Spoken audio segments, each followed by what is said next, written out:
Well, here's an individual who says, I'd like to point out to your viewers using an Ultra Touch 2 meter that it, and I'm sure many other meters, will record all your readings. Once you've taken your blood sample, the meter will prompt you to designate whether this was a pre or a post-meal blood sample. Once you've chosen, you can press the OK button to enter the stored data. You can choose all results, a combination of pre and post blood readings, and the meter will show the average for the past 30 days. So that is a great average, especially if you're testing yourself frequently before a meal and then an hour to an hour and a half after you finish eating. This individual says when the number pops up, you can enter it into the ADA-approved formula to convert it into an A1C reading. So instead of just writing down your results for 5 or 6 times in a day, you can average an entire month's blood sugar readings and put it into that formula. And it says it literally takes seconds to do it, and the results have been very close to the number I get from my doctor's lab results. So things are just getting better and better in terms of being able to measure your blood sugar. And basically what we're talking about is raw data. And data is important. If you want to figure some things out, you got to have data. Ask an engineer. They will tell you. So here's my suggestion. Number one, if you can get a CGM at all, you should do it. And if you can't afford to do it regularly, which a lot of people can, and I can't justify doing it myself, but you can do it for about a month, and that would take 2 of the monitors. I think most of these meters, these CGMs, the sensors will last for 14 days, so 2 of them is almost a month. So, and I'm thinking that if you're going to enter the 2023 challenge, that would be a great thing to do for at least a month.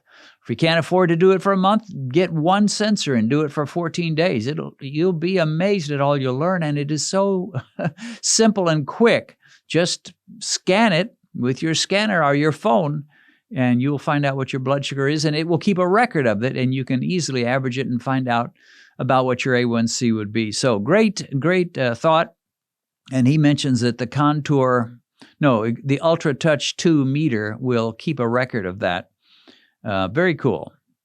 Okay, here's someone else who says, I sought the advice of a nutritionist, but she was hung up on portion control and the semantics of how the medical industry no longer refers to patients as diabetics, but as persons with diabetes. That's about the most absurd thing I've ever heard of. It's like, well, be sure and don't call somebody a diabetic. Call them a person with diabetes. This person says, who cares? Tell me what to eat to lower my A1C. Teach me the vernacular of the new lifestyle I'm approaching. And they end up with the word frustrating.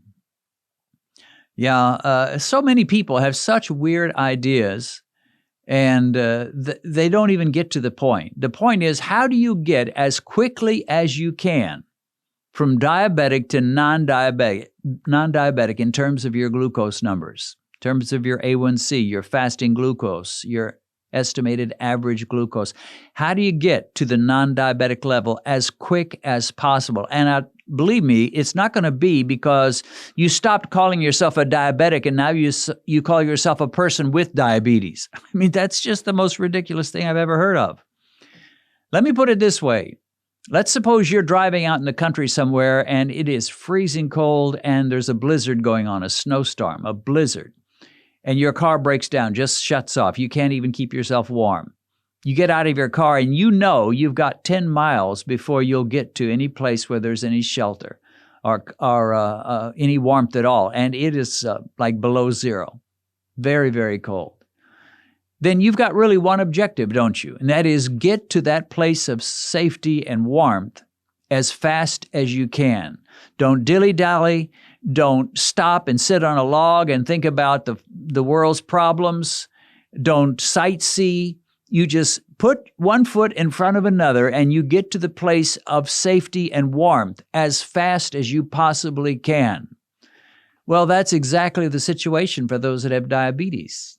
You've got basically one goal. Now, after you get to that place of safety, then there's a lot of things you can discover and experiments you can try and foods you can experiment with. But the first thing to do is get to the place of safety, and that means get that A1C below 6.5 and get those fasting glucose numbers down below 100 or so. So to dilly-dally is foolishness. To debate about whether we should call people diabetics or people with diabetes, that's absurd. But it just shows you where some people are.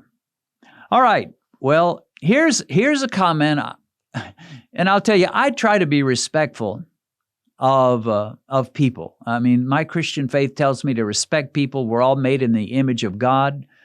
Doesn't matter whether you're a Christian, a Hindu, a Muslim, or whatever. I try to be respectful. And that means I don't normally call someone's comments dumb. But this one I'll just have to say is dumb. This was written apparently below the video where I talked about Sarah Hallberg and how she had passed away with cancer and what a great, great voice she was for the low-carb diet. So someone wrote this comment under that video about Sarah Hallberg and her passing, her dying of cancer. This person wrote, she ate vegetables. Vegetables contain carcinogens. That was it. She ate vegetables and they contain carcinogens. So the not so subtle implication is if this lady had not eaten vegetables, she would have been fine. To me, that's about as dumb as it gets. And number one, who is anybody to say she got cancer because of this or that? Cancer strikes people of all kinds, with all kinds of diets and all kinds of cultures. It's everywhere. And, there's a debate. This person is probably a carnivore, so they think you should never eat plants, and therefore plants are carcinogenic. Plants will cause cancer. You got the vegans on the other end of the side that say meat is what causes cancer, and if you eat meat, and it's a lot of finger pointing. We're not that smart, and nobody's smart enough, and nobody should be presumptuous enough to say about a person who died of cancer, it's because they didn't eat enough meat, or they ate too many plants, or they didn't eat enough plants, or they whatever. The point is, Sarah Hallberg did a great favor. Yeah, she died of cancer. I don't know why she died. You don't know why she died. Nobody knows, except that we know it was cancer. But what caused the cancer? Just dumb. So there are so many studies, and everybody who has any cause or any particular perspective or position on diet can point to this study that backs them up. So we've got the vegans that can point to studies and say, well, you see, here's my study, and that shows that we're right. And you've got the carnivores that can say, well, yeah, but look at my study. And in a way, it reminds me of a poker game. And someone says, well, I'll put up this study. And someone says, well, I'll match that study and I'll raise you 2 more studies. Well, I'll match that study and I'll raise you 2 more studies. And you're back and forth with all kinds of studies. Most of those studies are not done with any kind of rigorous scientific exactness. And yet people debate. So I just have to say that's a dumb comment, to blame it on the fact that she ate vegetables. The truth is, throughout the history of the world, something like 99% of people have always eaten vegetables. Now, if you live in the frozen north, you probably just eat them a little bit here and there when it's the height of the summer. But most people are not going to be vegans and they're not going to be carnivores. The vast majority of our world, from the time there has been a world and the time there has been people, have eaten both plants and animals. That's what people naturally do. That's the normal thing. If plants are available, you eat plants. If animals are available, you eat animals. And if they're both available, you eat both. And to me, it gets a little fanatical to say that everybody ought to be avoiding meat of all kind and be a vegan, or everybody ought to be avoiding plants of all kinds and be a carnivore. Now, there are some people that carnivore works for them, and plants just don't work. So you may have allergies, you may have certain situations that come up, and you may find that carnivore will work for you. I'm not criticizing you for that. If that works for you, fine, but don't become so obsessed with that diet that you suggest that anybody that doesn't eat it is just ignorant and foolish and downright crazy. The same with the vegans. So there's my 2 cents on that. If you've recently been diagnosed with diabetes and you've just discovered this channel, let me recommend that you go to our Uploads page, which will give you access to every diabetic video we've posted since we began. As you work your way through all our videos, I believe you'll find the help you need.